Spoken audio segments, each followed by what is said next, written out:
In this episode, we're going to talk about privacy-enhancing technologies, but we're going to keep the discussion grounded in practical outcomes rather than in buzzwords. Privacy-enhancing technologies are approaches that reduce privacy risk by changing how data is handled, so that systems can still do useful work without exposing more personal information than necessary. For beginners, the most important idea is that privacy protection is not only about locking data down. It can also be about designing processing so less sensitive data is used, less identifying information is revealed, and fewer people or systems ever see the most private details. The three themes we will focus on are minimization, obfuscation, and secure processing, because these show up repeatedly in real privacy programs, and because they connect directly to the principles you have already learned. Our goal is to understand what these approaches are, why they matter, how they work at a high level, and where they can fail if people assume they are magical. When you can speak about these methods clearly, you can participate in design conversations and risk assessments with confidence, even if you are not implementing the technology yourself. Before we continue, a quick note. This audio course is a companion to our course companion books. The first book is about the exam and provides detailed information on how to pass it best. The second book is a Kindle-only ebook that contains 1,000 flashcards that can be used on your mobile device or Kindle. Check them both out at CIPM in the Bare Metal Study Guide series.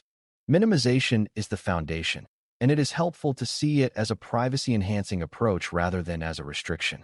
Minimization means reducing the amount of personal data collected, stored, used, and shared, so that the system accomplishes its purpose with less exposure.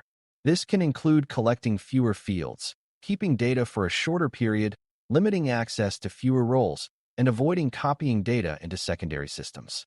The reason minimization is considered privacy-enhancing is that it lowers the potential harm from nearly every failure mode. If an attacker breaches a system, there is less to steal. If an employee makes a mistake, fewer records are affected.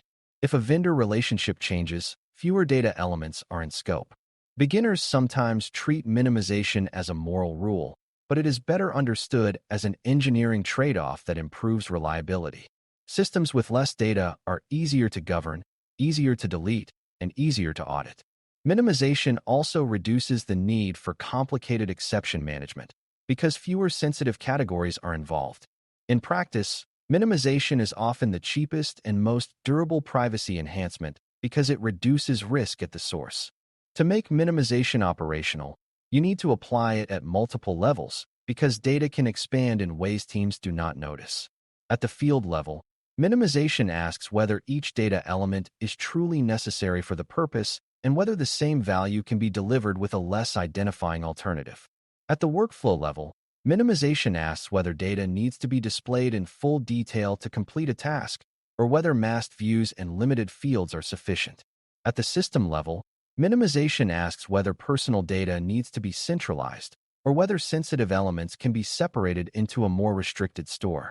At the lifecycle level, minimization asks whether the organization can shorten retention and avoid keeping historical data forever for possible future value. A beginner misunderstanding is assuming minimization is a single decision made at collection time. But the reality is that minimization must be enforced as data moves, because each export, log, analytics job, and backup can create new copies. Privacy-enhancing minimization, therefore, includes governance and technical guardrails that prevent data sprawl. Obfuscation is the second theme, and it refers to techniques that reduce the visibility of identifying information while still allowing certain tasks to be performed. A simple way to define obfuscation is that the data is still there, but it is harder to interpret or link to an individual without additional information. Obfuscation can support privacy by reducing what casual viewers can see and by limiting exposure if a dataset is leaked. It can also support compliance by enabling teams to work with data in less identifying forms. However, a key beginner lesson is that obfuscation is not the same as making data non-personal. If data can still be linked back to individuals, then it remains personal data and still requires safeguards. Obfuscation is best understood as risk reduction, not risk elimination. It lowers the chance of harm in some scenarios, but it must be combined with access control, purpose limitation, and retention controls to be effective. When teams treat obfuscation as a magic shield, They often take risks they should not take. One common obfuscation approach is masking, where parts of a value are hidden in displays or reports. Masking can reduce accidental exposure, such as preventing staff from seeing full payment card numbers or full identifiers unless they have a specific need. Masking is useful because it aligns with least privilege at the field level, not just at the system level. Another approach is tokenization, where a sensitive value is replaced with a token and the mapping is stored separately under tighter control. Tokenization can reduce risk because many systems can operate on tokens without needing the original values, and the most sensitive data is kept in a restricted vault. Another approach is hashing, where a value is transformed into a fixed output that can be used for matching, like checking if two records share the same email, without revealing the original email directly. Hashing can support certain analytics and de-duplication tasks, but it can also be risky if the input values are predictable and can be guessed. The high-level lesson is that obfuscation techniques create separation between identity and use, but separation is only effective if the mapping or re-identification pathway is controlled and if the data cannot be easily reversed through other means. A critical failure mode for obfuscation is overestimating what it protects against. Masking protects against casual viewing, but not against someone with access to the underlying database. Tokenization protects data in downstream systems, but still requires strong protection of the token vault and its access pathways. Hashing supports matching but can be vulnerable to guessing attacks if the values come from small sets or if additional context makes reversal easier. Another failure mode is leaving other identifiers in place that allow re-identification even when primary identifiers are obfuscated. For example, removing names may not protect privacy if detailed location history and unique behavior patterns remain, because uniqueness can identify a person indirectly. A beginner might assume obfuscation is about removing a single field, but privacy risk often comes from combinations. Obfuscation should therefore be applied with an understanding of linkability, meaning whether data elements can be linked to an individual or to other datasets. If linkability remains high, the dataset may still need strong protections and may still be inappropriate for broad sharing. Obfuscation helps, but it must be honest about what it changes and what it does not change.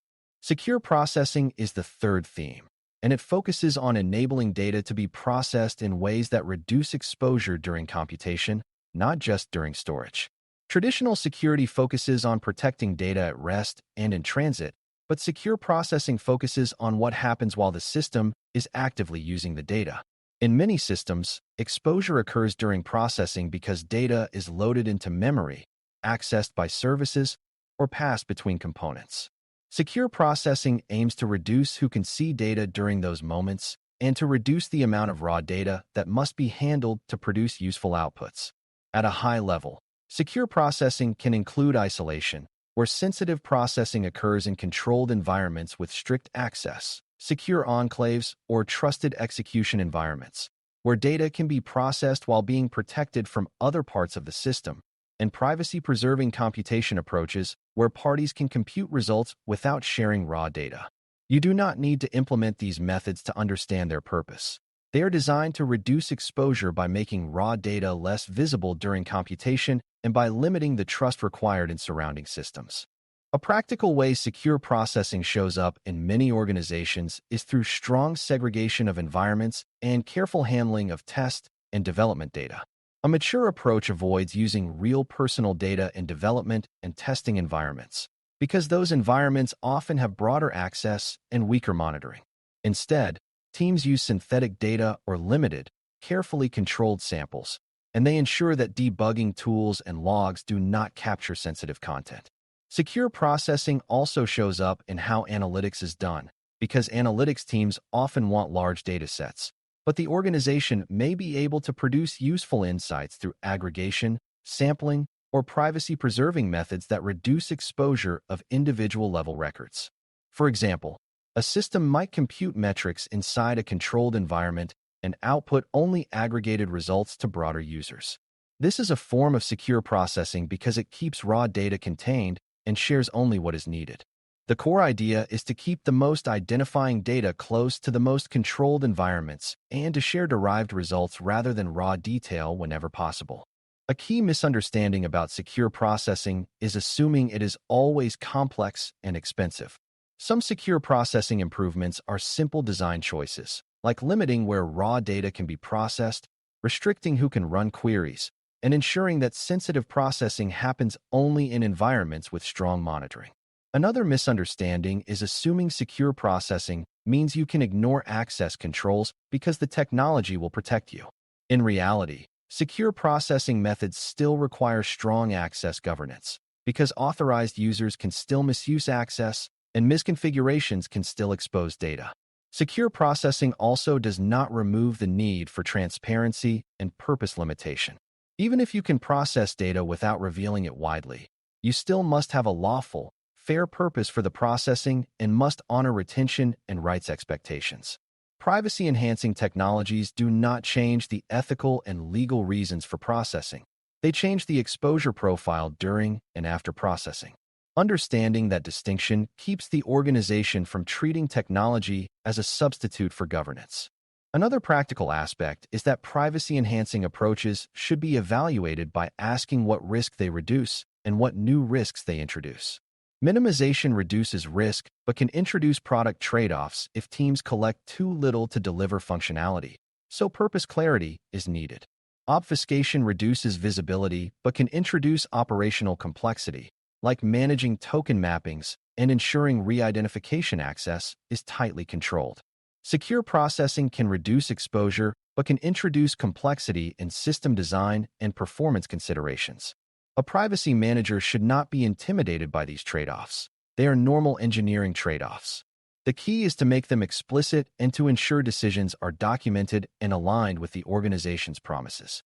When teams talk about privacy-enhancing technologies, the conversation should include threat modeling in plain language, such as who could see the data today, who would be prevented from seeing it after the change, and how the organization would know the protection is working.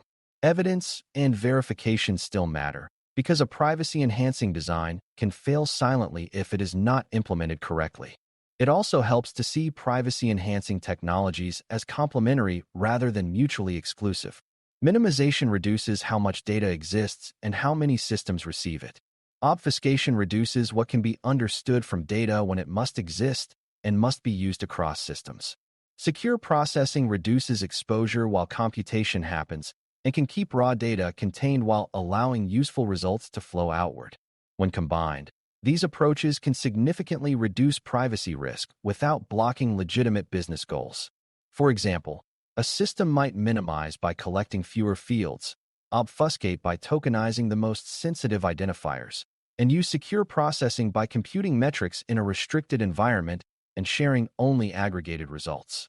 The result is a system that still supports operations and analytics, but has fewer sensitive copies, narrower access, and lower exposure. That is the practical promise of privacy-enhancing technologies. Not privacy theater, but real reduction in harm potential. As we close, enabling privacy-enhancing technologies is about applying minimization, obfuscation, and secure processing as purposeful design choices that reduce exposure while preserving functionality. Minimization reduces risk at the source by collecting, using, and retaining less personal data, and it becomes powerful when it is enforced across the lifecycle rather than only at intake. Obfuscation reduces visibility and linkability through methods like masking, tokenization, and hashing, but it must be treated as risk reduction, not as risk elimination, because linkability and reversibility can remain. Secure processing focuses on reducing exposure during computation by containing raw data, segregating environments, and producing derived outputs that do not require broad access to individual-level records. All three approaches have strengths and limitations, and mature privacy management evaluates them by asking what risks they reduce, what new complexities they introduce, and what evidence will demonstrate they are working. When you can frame privacy-enhancing technologies in these practical terms, you can help teams design systems that do useful work while revealing less about individuals, which is one of the most effective ways to reduce privacy harm in modern data-driven organizations. Thanks for listening. For more audio courses, daily newsletters, and more, please visit baremetalcyber.com.